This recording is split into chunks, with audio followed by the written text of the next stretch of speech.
نحمده ونصلي على رسوله الكريم. أعوذ بالله من الشيطان الرجيم. بسم الله الرحمن الرحيم. يا أيها النبي قل لأزواجك إن كنتن تردن الحياة الدنيا وزينتها فتعالين أمتعكن وسرحكن سراحا جميلا وإن كنتن تردن الله ورسوله والدار الآخرة فإن الله أعد للمحسنات منكن أجرا عظيما. يا نساء النبي من يأت منكن بفاحشة مبينة يضاعف لها العذاب ضعفين وكان ذلك على الله يسيرا.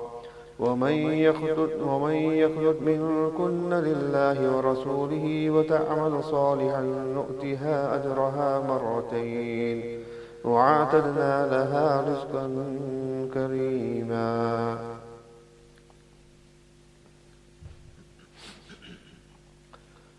Respectful my friends,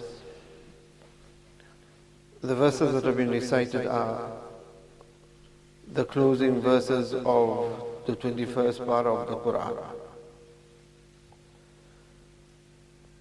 And because the opening verses of the 22nd para are related, and have recited the first verse only, whereas the following verses after that they all should be done together, but just to make it easy for compilation, to end it understood these verses, so that the 22nd can be kept separate. Although the para has changed, but the surah is still the same, Surah Ahzaab. And in Surah Ahzaab, as in the beginning had been mentioned, that in this surah Allah subhanahu wa ta'ala mentions or stresses on the honor of Nabi Kareem sallallahu ta'ala sallam, and also the respect that should be shown towards Nabi Kareem sallallahu sallam, the status of Nabi Kareem sallallahu ta'ala alayhi wasallam. And then along with it, the actual battle of Ahzab has been mentioned. And that also shows the status of Nabi Kareem sallallahu alayhi wasallam, as how Allah subhanahu wa ta'ala had assisted Nabi Kareem sallallahu alayhi wasallam. In the verses recited here, Allah subhanahu wa ta'ala is admonishing and addressing the Azwaj Mutahharat radiyallahu ta'ala anhu ajma'een. And this is also again related, linked with honoring the status of Nabi Kareem sallallahu ta'ala alayhi wa sallam. When the Ahzab had taken place, after which the conquest of Banu Qurayza took place. The conquest of Banu Qurayza and the booty that came from these expeditions helped the Muslims a lot. It assisted the Muslims as well. For the Muslims at that time, especially those who were not in a good position monetary, wealth-wise, financially, the spoils of war is what enriched them, which made the condition of the Sahaba radiallahu ta'ala of the Muslims at that time, it made their condition a lot better. So when now the wealth and the booty of the Banu Qurayza came, and this now changed the condition of the people, the Azwaj Mutahharat. Now the Azwaj Mutahharat are, after all, human beings. They also have their wishes in that. So the Azwaj Mutahharat had also made a request to Nabi Kareem sallallahu ta'ala sallam. They had assumed that Nabi Kareem sallallahu alayhi wasallam would have also received a portion from it. And if Nabi Kareem sallallahu alayhi wasallam could then increase their allowances. Now the manner in which this was presented to Nabi Kareem sallallahu alayhi wasallam was one which displeased Nabi Kareem sallallahu alayhi wasallam. The Azwaj Mutahharat had put it forward in this manner, that the wives of the various other leaders, Kisra, Kaisar, they live lavish type of lifestyles and many things to their disposal. Whereas we are the wives of the Nabi of Allah after all. And our condition is very different and totally opposite, but rather is a case of poverty after poverty. So when they had put this forward to Nabi Kareem sallallahu ta'ala sallam, that's when Nabi Kareem sallallahu ta'ala sallam became greatly displeased with it. That do they not realize the position that Allah has given them by choosing them to be from the household of Nabi Kareem sallallahu ta'ala sallam? So that's when the opening verse, these verses were revealed, that Nabi Kareem sallallahu ta'ala sallam then put this presentation and this proposal to them, in which Allah subhanahu wa ta'ala says that, Ya ayyuhan Nabi, O Nabi, qul li azwajika, say to your wives, in kuntunna turidna al-hayat ad-dunya, if you desire the life of this world, wa zinataha, and its adornments, فَتَعَارَيْنَا أُمَتِّعْكُنَّ وَصَرِّحْكُنَّ صَرَاحًا جَمِيلًا, then come forward. I shall grant you umattikunna, generous provisions, وَصَرِّحْكُنَّ, and separate from you, صَرَاحًا جَمِيلًا, in a cordial manner. And when kunna turidna Allah wa Rasulahu wa ad-dar al-akhirah, however, if you desire Allah and His Rasul and the hereafter, فَإِنَّ اللَّهَ عَدَّ لِلْمُحْسِنَاتِ مِنْ كُنَّ أَجْرًا عَظِيمًا, then Allah has certainly prepared a great reward for those who do good deeds, for those of you who do good deeds. So this verse was revealed at that time. And when this was revealed, the first from the Azwaj Mutahharat was Sayyidina Aisha radiallahu ta'ala anha, who Nabi sallallahu alayhi wa sallam approached. And Nabi Kareem sallallahu alayhi wa sallam said to her that, I'm going to mention to you a matter. Do not hasten in giving me a reply, but rather make mashwara with your parents with regard to the matter. And that's when Nabi Kareem sallallahu ta'ala sallam then recited this verse to Sayyidina Aisha radiallahu ta'ala anha. This is the verse of Takhir. Takhir meaning where Nabi sallallahu alayhi wa sallam had given the option to the Azwaj Mutahharat whether they wanted to remain in nikah with Nabi Kareem sallallahu alayhi wa sallam or separate from Nabi Kareem sallallahu alayhi wa sallam. This is one of the incidents mentioned with regards to the ayat of Takhir. There is also the incident that took place when Nabi Kareem sallallahu alayhi wa sallam went to the house of Sayyidina Zainab radiallahu ta'ala anha and remained there after Asr and partook of the presentation of the honey, which will come in Surah Tahrim in its time. Either these incidents occurred similar times, if so, then the Takhir can be regarding both these incidents. Otherwise, it is this incident here of the Azwaj Mutahharat requesting an increase in their allowances, that Nabi Kareem sallallahu alayhi wa sallam then became displeased and Nabi gave this ikhtiyar, this choice to them. And when this had occurred, Nabi Kareem sallallahu ta'ala sallam actually separated from the Azwaj Mutahharat. Nabi sallallahu alayhi wa sallam became displeased with this, that it seems that the Azwaj Mutahharat have not fully comprehended and understood the role that Allah Ta'ala has given them and the position that Allah Ta'ala has given them, what honor Allah Ta'ala has given them. Nabi Kareem sallallahu ta'ala sallam for almost a month, for 29 days, Nabi Kareem sallallahu ta'ala sallam separated from the Azwaj Mutahharat. Nabi Kareem sallallahu ta'ala sallam is a mashrafa. Mashrafa is mashrafa, where Nabi Kareem sallallahu alayhi wa sallam had what we would say an attic, but not in our forms of the houses we have. The roof was very low as it is, but this above there was a section wherein we were ladders you could climb, and Nabi sallallahu alayhi wa sallam remained there during these days. So Nabi Kareem sallallahu alayhi wa sallam had separated from the Azwaj Mutahharat for this short period of time. Prior to this, and coming back to Sayyidina Aisha radiallahu ta'ala anha, prior to this, there is also incident that on one occasion, Sayyidina Umar radiallahu ta'ala an was mentioning something at home. And when he was speaking to his wife answered back to him. She challenged him and answered back to him.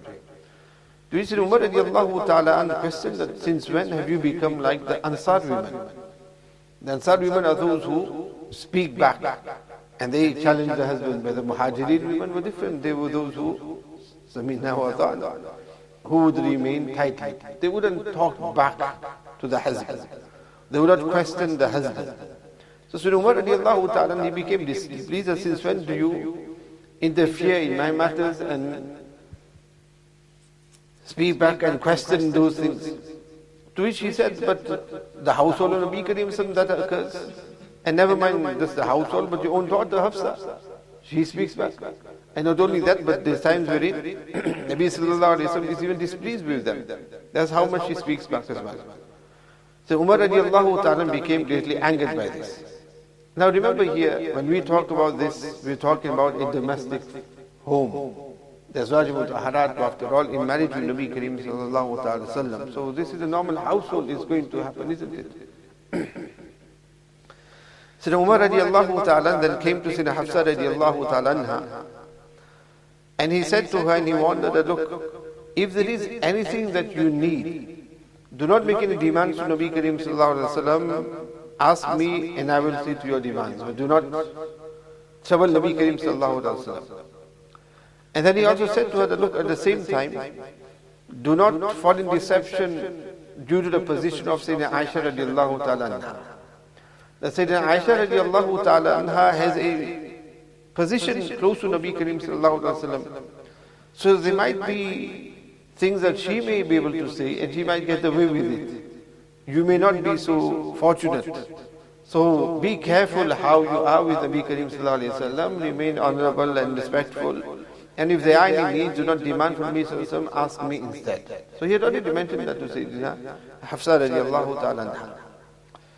After that, Sayyidina Umar radiallahu ta'ala mentioned that he had a neighbor, and because at that time he was living a little away from Masjid Nabawi, he and his neighbor would take turns to come to Nabi Sallallahu Alaihi Wasallam.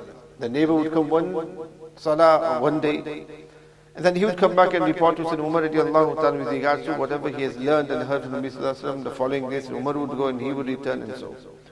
So one day when it was the turn of the neighbor, he came and knocking, Athammahu, is he in? Umar radiallahu ta'ala came out quickly, dragging his garment, his shawl.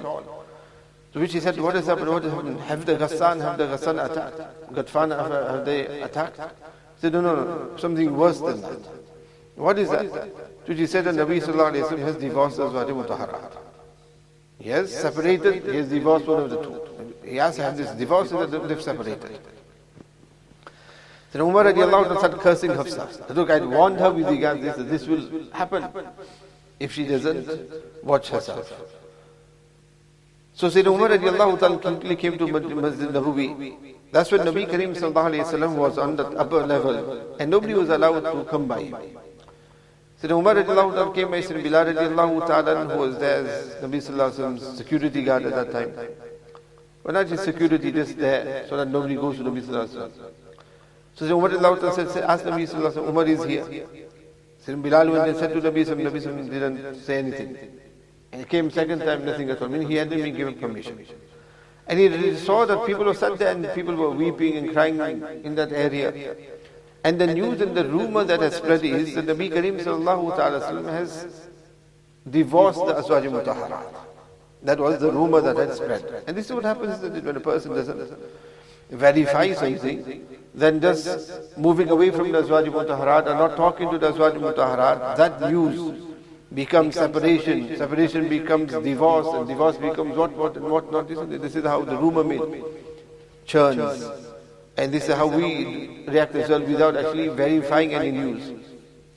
Sayyidina Umar radiallahu ta'ala sat down, and again it's his daughter, so he's worried that she will divorce or not. He got up again, third time he came, asked, is there permission for is an ijaza first and Umar will come. Sayyidina for Umar. So Bilal radiallahu anhu asked, and again on a certain occasion the Nabi sallallahu alaihi wasallam granted him permission. Nabi said Umar radiallahu ta'ala came there. And so Umar radiallahu anhu saw the Nabi sallallahu alaihi wasallam is upset, so he said, let me just mention something to lighten the heart of Nabi sallallahu alaihi wasallam, lighten the matters. To which Umar radiallahu to mention what had happened with him at home. And he said as well that I said to Hafizah that do not fall and do not fall in this trap as well, and do not let the husn and the beauty of Aisha deceive you as well, and her position on Nabi sallallahu alaihi wasallam's mind. And Sayyidina Umar radiallahu ta'ala at that time had asked Nabi Kareem sallallahu alaihi wasallam specifically that, oh Nabi, is it divorce? So he didn't just go into it, asked first, Nabi Sallallahu said no. Meaning that Nabi Kareem sallallahu alaihi wasallam had just separated from the Azwaj Mutahharat for 29 days. So he moved away from them and did not live with them for those amount of days. It is then when Sayyidina Umar radiallahu ta'ala says that he sat there and he looked at the room of Nabi Kareem sallallahu alaihi wasallam and saw the simplicity that was a mat that Nabi sallallahu alaihi wasallam was lying, which had no bedding on it. And the marks of it were on the back of Nabi Kareem sallallahu alaihi wasallam. There was a couple of a water bag and some leather that was hanging there. Nothing much at all in the home of Nabi Kareem sallallahu alaihi wasallam. And that's when Sayyidina Umar said to Nabi of Allah, that you are the Nabi of Allah subhanahu wa ta'ala, and the leaders of Kisra and Kaisar, look at what they are, the type of lavish and luxury they are in. That's when Nabi Kareem said to Sayyidina Umar ta'ala, that are you still in doubt, O son of Khattab? That is when that incident had transpired. So this is during that time, that when Nabi Kareem sallallahu alaihi wasallam then had separated from the Azwaj Mutahharat.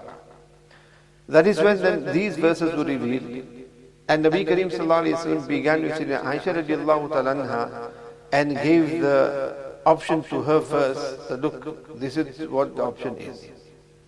That if you desire the life of this world and the adornment of this world, then fine, the choice is yours. If that is what you desire, that is not what you're going to get here in the household of Nabuwwat. So then is the case of separation, if that is what you want. And Nabi Kareem sallallahu alaihi wasallam said to Sayyidina Aisha radiallahu ta'ala anha that don't give me a reply so hastily, make mashwar of your parents. And then when this was revealed, and Nabi sallallahu mentioned to what it was, she said to Nabi sallallahu alaihi wasallam, do you ask me to make mashwar of my parents in a matter in which you know what their answer will be, that they will never give me the mashwara to separate from Nabi sallallahu alaihi wasallam?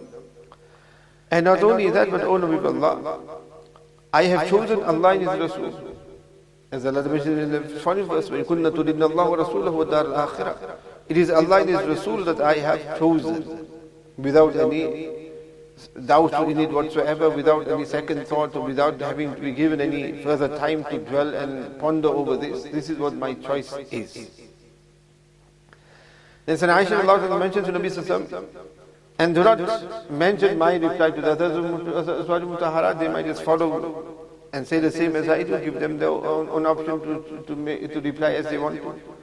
Nabi Kareem sallallahu alaihi wasallam presented the same option to all the Azwaj Mutahharat, and they all chose Allah and His Rasul sallallahu alaihi wasallam. None of them decided that we will prefer separation instead. None of them chose that at all.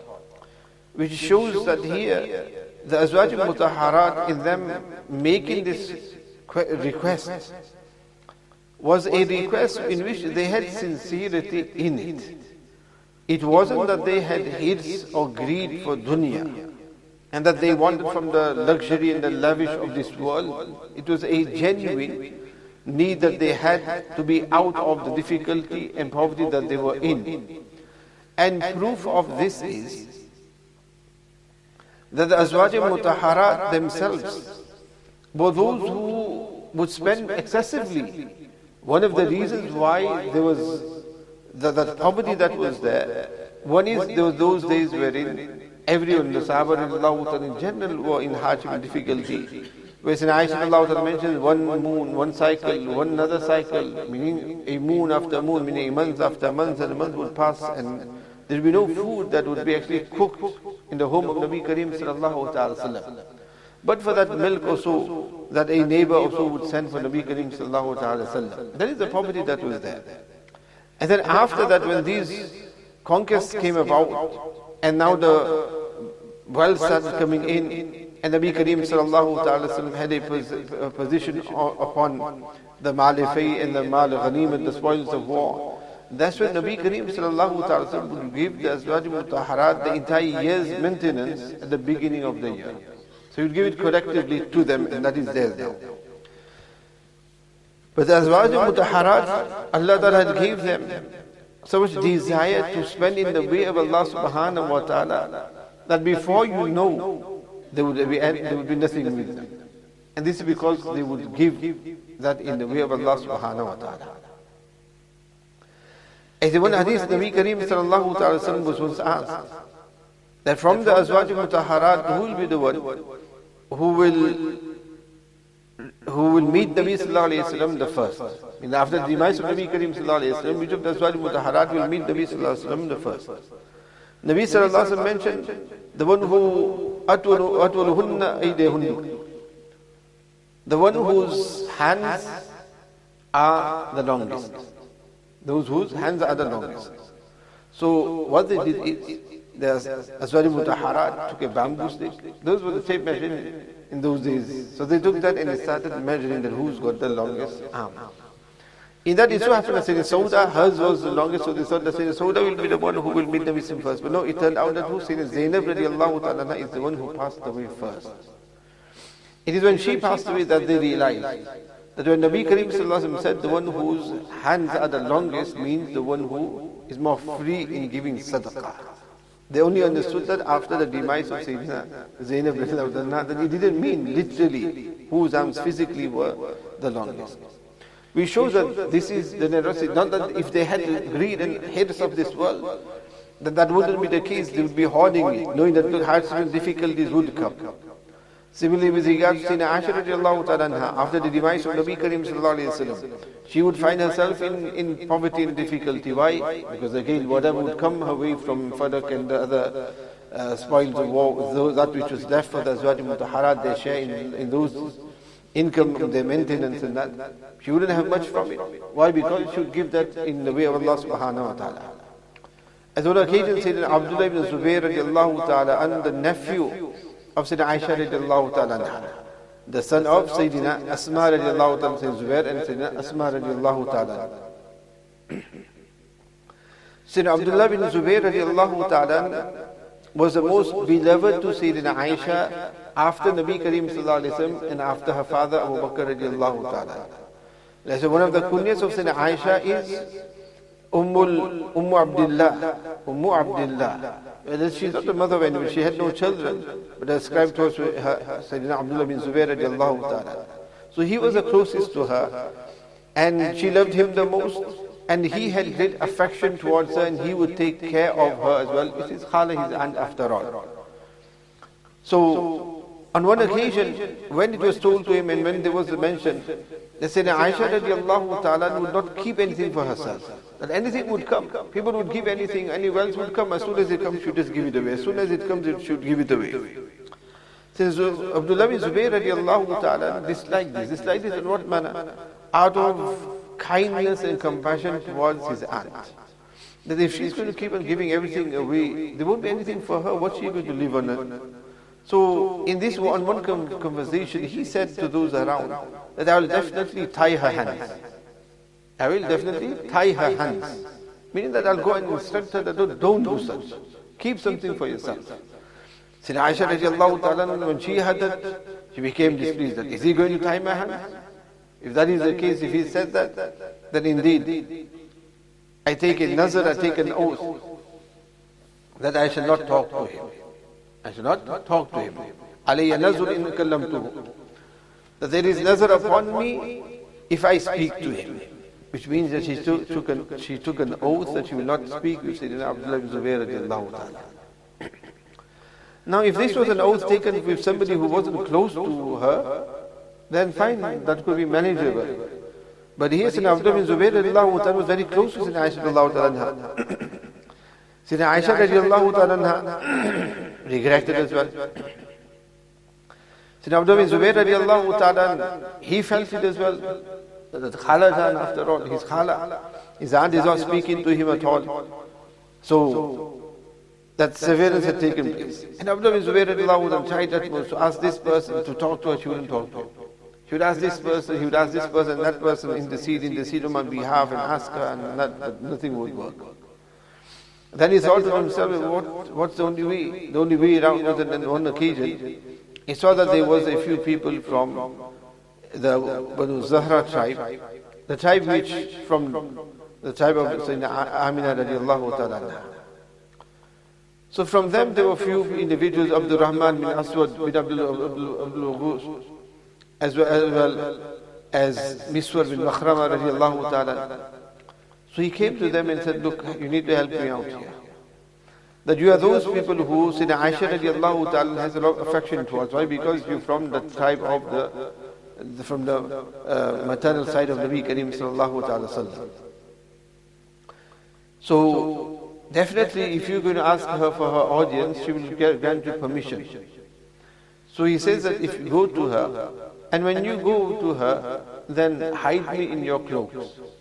So when you go, I'll be the third from the two, hide me with you. Otherwise, there's hijab there, so nobody can just enter into her home. And Sayyidina Abdullah had she wouldn't allow him to come in. So they asked permission that if they can come to see her. So she granted them permission to come into the entrance of the house, and then she would be behind the hijab. And when they asked permission in such a way that there is so and so, and then they asked, we seek permission to come to you. Do we all have permission? She said, yes, all of you have permission. So they entered. And then as soon as they entered, there Sayyidina Abdullah bin Zubair radiallahu ta'ala, he quickly went and ran through into the hijab area, the parda area, his khala after all. And that's when he embraced her and he grabbed hold of her, beseeching her to break her promise and break her qasam. And that's when she then broke her oath and she started speaking to Sayyidina Abdullah bin Zubair radiallahu ta'ala. But look at the taqwa of Sayyidina Aisha radiallahu ta'ala anha. For breaking that one nazar, one oath would be just what the freeing of one slave. But she felt so guilty on it. And also the fact that she had taken an oath that inni nazartu, I take a nazar, an oath. That's all she said, but she did not specify anything on it. That if I speak to Abdullah bin Zubair, then I have to do this or I need to do that. And she said that if only I had done that, then it would have been easy for me that I just carry that out and I know that we're relieved from it. But I kept it general. So she was not satisfied to the extent that on this one oath itself, she had freed 40 slaves. She freed 40 slaves just on this one oath itself, that she can be satisfied that, look, I have sought the compensation for it, the kafara for it, to free and alleviate herself from it. This is the taqwa of the azwaj mutahharat. The taqwa of the azwaj mutahharat. And Sayyidina Aisha radiallahu ta'ala. So that is the taqwa of Sayyidina Aisha radiallahu ta'ala anha, when she was on her deathbed towards the end. At that time it was told to her that Sayyidina Abdullah ibn Abbas is seeking permission to come to her. The cousin of Nabi Kareem sallallahu alayhi wa sallam. He's asking permission. And when this was told to her, initially she refused. And why she refused was, she said, because I know he's very eloquent. And he's going to come, and what's he going to come? He's going to come and he's going to praise me. And this is not what I want to hear at this moment, any praises. This is the time I'm going to meet Allah Ta'ala, so I don't want to hear any praises and that of mine. And then they said, but it is after all the family of Nabi Sallallahu Alaihi Wasallam. So she allowed him an audience. And when he came, this is exactly what he did. This is exactly what he did. That he praised her, that you are the beloved of Nabi Sallallahu Alaihi Wasallam, and that Nabi Sallallahu Alaihi Wasallam married nobody after her, and great honor of hers that was mentioned. And she replied to that, look, this is all in this place, but my condition is that I wish I was mansiya. I wish that I was nothing at all, forgotten and nothing at all. Nobody should praise me and nobody should be here praising me, and especially at this time when I'm going to meet with Allah subhanahu wa ta'ala. This was just a glimpse of the righteousness or piety of Sayyidina Aisha radiallahu ta'ala. So coming back to the tafsir itself, we see from here that how the Azwaj al-Mutahharat, their request was one that displeased Nabi Kareem sallallahu ta'ala sallam. They inappropriately requesting an increase in the allowance. So he separated from them. But he gave them this ikhtiyar, this option, that if they want to, they can separate. And none of them chose separation from Nabi Kareem sallallahu ta'ala sallam, meaning they were prepared for whatever came their way. Whatever hardships, whatever poverty was there, fine, they were willing to bear that to be with Nabi Kareem sallallahu ta'ala sallam. After all, they were the fortunate ones that they had been chosen to be from the Azwaj of Nabi Kareem sallallahu ta'ala sallam. Coming back to the verse itself, يا أيها النبي قل لأزواجك إن كنتن تردن الحياة الدنيا وزينتها. Say to them that if you desire the material world, life of this world and its adornment, then فتعالينا, then come forward. I mean, this is a choice has been given to you. Which shows that if the husband wants in divorce, he can also give the wife the choice of divorce as well. That if he wants, then this is an option. So when things are not working out between the husband and wife, the husband doesn't necessarily, it's not wajib, but it isn't that he necessarily has to just remain quiet and just be stubborn and not separate or allow the wife to leave. He can give this choice to her. That look, these are how things are. If you are content and if you are happy and if you want to remain in this marriage, then fine. But if you do not want to, then I give you the choice. I give you the choice. And when he gives the choice, the wife has a choice that she can say, either I take the choice and of that of divorce, and divorce will take place. That is when the husband gives her that choice.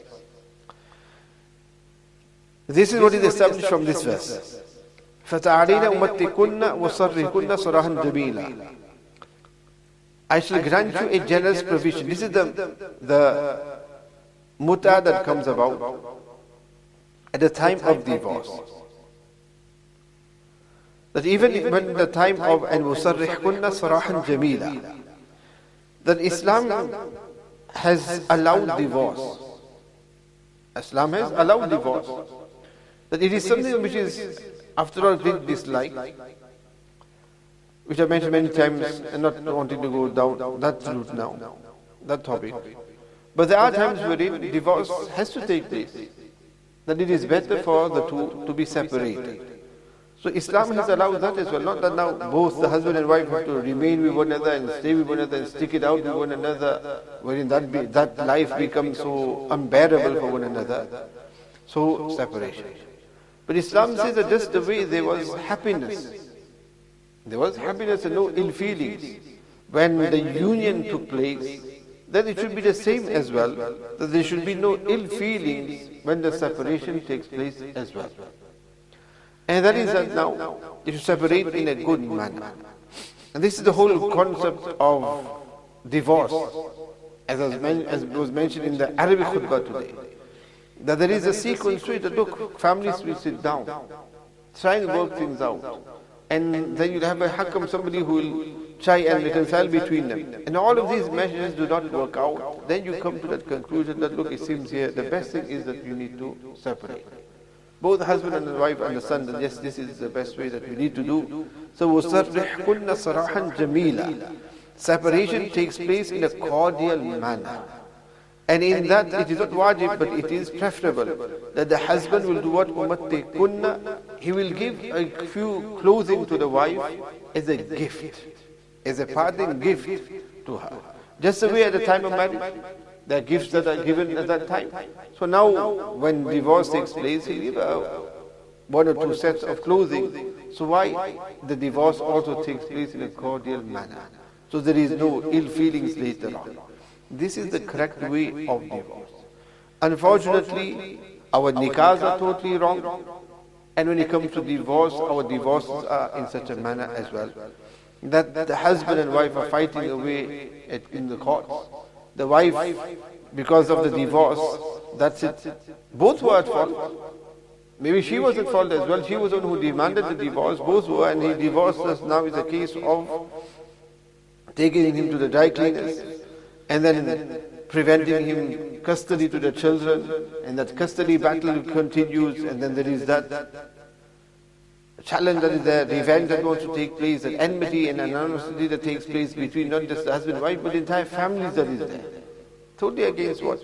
How divorce should take place. Yes, of course, if the husband is the one who, without thinking and without any valid reason even, appropriate reason as well, he just out of anger, he just utters and he just divorces the wife, then of course she's not going to be happy with that at all. Although it doesn't mean that she now does zulm on him as well.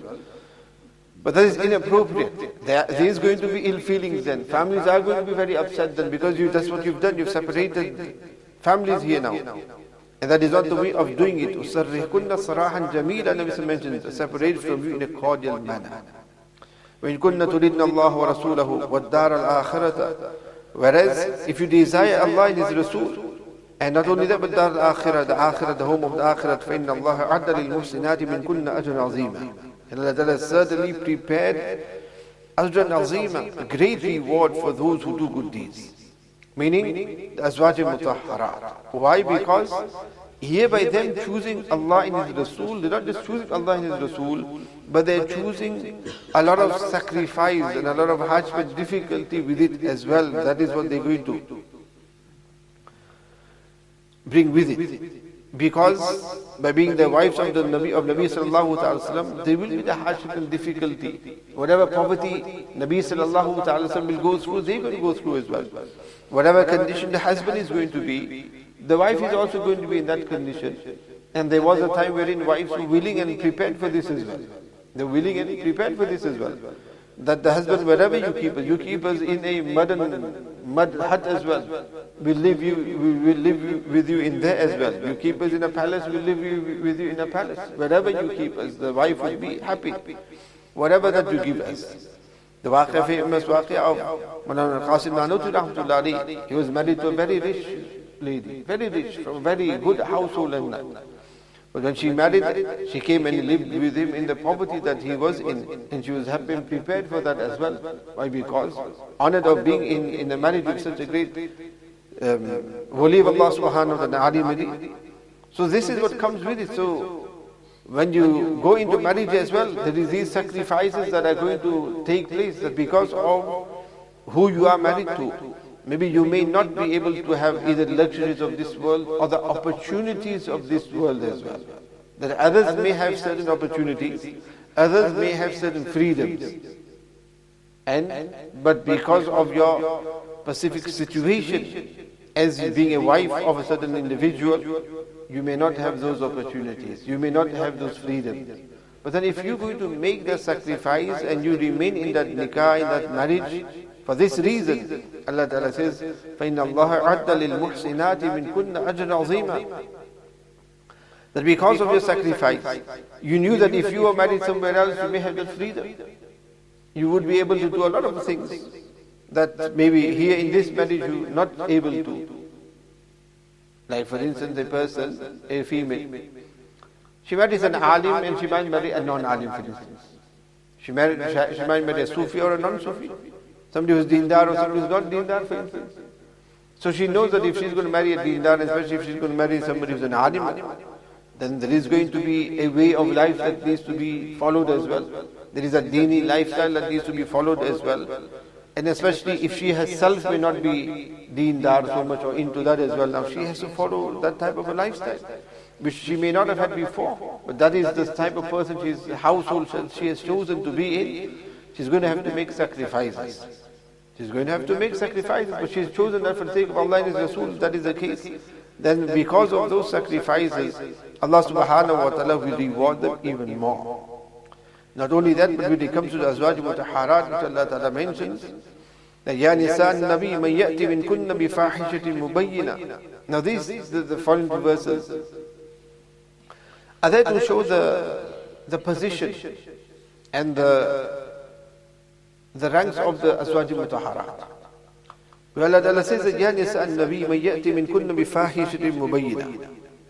O wives of the Nabi, if any of you yati min kunna bi fahishatin mubayyina carries out an open act of foolishness, yudhaf laha al-adhabu dhi'fayn.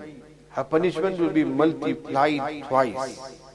وَكَانَ ذَلِكَ عَلَى اللَّهِ يَسِيرًا, and that is easy upon Allah subhanahu wa ta'ala.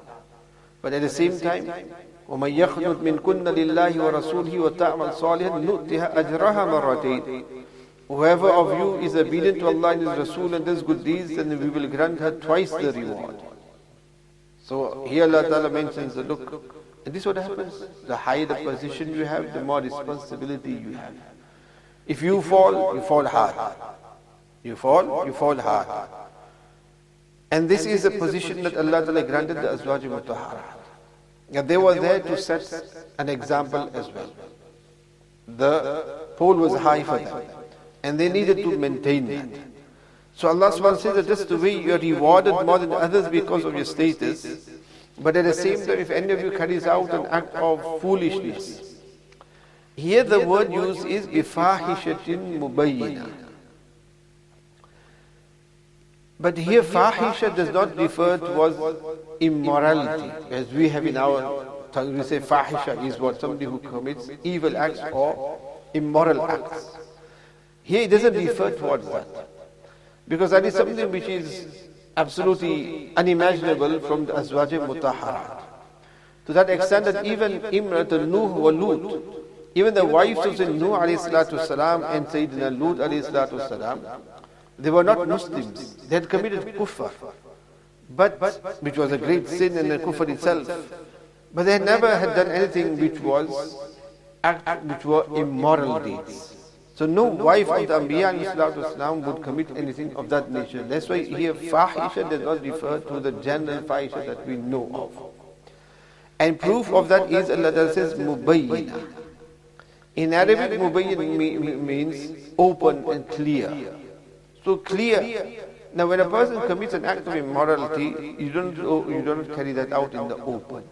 It is something that is carried out hiddenly, secretly. So that shows here that it doesn't refer to a type of immoral act. But for the Azwaj Mutahharat, it refers towards foolishness in the form of causing hurt to Nabi Kareem sallallahu ta'ala alayhi wasallam. And here this demand of theirs caused hurt to Nabi Kareem sallallahu ta'ala alayhi wasallam. So this is what it refers to, causing hurt to Nabi Kareem sallallahu alayhi wasallam, and not with regard to anything else. And again, that is the position they have, the responsibility is there, so the sin is there as well. As Allama Jassas rahimahullah mentions, that just from these verses as well. And as Allah mentions, with regards to those which we did previously, who were followers of the previous scripts, and they came to the fold of Islam, for them Allah Ta'ala says as well that they will be granted double reward. So there are those who are granted double reward. But those who are granted double reward, when they do wrong, the punishment is double as well. And in that Allama Jassas rahimahullah mentions that ulama included in it as well. That an alim who makes amal because of his ilm, he gets double reward. Because he's not just making amal because he's got ilm, he acquired ilm, and because of that he gets double reward in whatever he does. But whatever wrong he does, he gets double punishment compared to others as well. Because others don't have the ilm, the knowledge of it. He has the ilm and knowledge. He should know better. And now that he does that, then the punishment is double, the sin is doubled as well. Just the way the reward is double as well. And that is what Allah Ta'ala mentions here as well, with regards to Azwaj Mutahharat, that if they commit such, then the punishment is going to be double as well. And this is simple for Allah Subhanahu wa Ta'ala. And then Allah mentions, which is the opening verse of the 21st para of Juz, that وَمَنْ يَقْنُتْ مِنْكُنَّ لِلَّهِ وَرَسُولِهِ, where whoever of you is obedient to Allah and His Rasul, وَتَعْمَلْ صَالِحًا, and does good deeds, then نُؤْتِهَا أَجْرَهَا مَرَّتَيْنِ, then we will grant her twice the reward, in which they give to others, because of their proximity to Allah Ta'ala, and because here they're not just obedient to Allah Subhanahu wa Ta'ala, but their obedience to Allah Ta'ala is pleasing to Nabi Kareem Sallallahu Alaihi Wasallam, and that draws them closer to Allah Subhanahu wa Ta'ala as well. وَأَعْتَدْنَا لَهَا رِزْقًا كَرِيمًا, and we prepared for her a bountiful provision. Meaning that they may not have the best of everything here in this world, but here وَأَعْتَدْنَا لَهَا رِزْقًا كَرِيمًا in the hereafter. And Nabi Kareem Sallallahu Alaihi Wasallam mentioned with regards to the house, he had seen the house of Sayyidina Khadija radiallahu ta'ala. He said he saw a house, beautiful, large, so huge. made out of pearl. Made out of pearl, and this was the house of Khadija radiallahu ta'ala. And he mentioned in which there was no ta'abun wala nasabun, that there was no noise and there was no tiredness, no perplexity at all. I mean, nothing at all, no interference whatsoever. Very tranquil and calm home made out of house, palace or what, made out of a pearl that he saw that belonged to Sayyidina Khadija radiallahu ta'ala anha. So this is وَأَعْتَدْنَا لَهَا رِزْقًا كَرِيمًا, that Allah Ta'ala has prepared for her a bountiful, noble provision in the hereafter in Jannah. And that is what is most important over the luxury of this world. And that comes about because of the sacrifice that they made from the luxury here of this world. Although, as I mentioned to you, the condition of the household of Nabi Kareem Sallallahu as well as the Sahaba improved a lot. Later years, the condition improved greatly. But they themselves are those who chose to live a life of simplicity and brought this poverty upon them because of their excessive sadaqah. And then Allah Ta'ala continues the following verses as well with mentioning various other ahkam and ruling with regards to the azwaj mutahharat. And this is because of the position that they have as well, the example that they need to set for others as well. Allah Ta'ala grants all understanding. ربنا تقبل منا إنك أنت السميع العليم وتب علينا إنك أنت التواب الرحيم سبحان ربك رب العزة عما يصفون وسلام على المرسلين والحمد لله رب العالمين.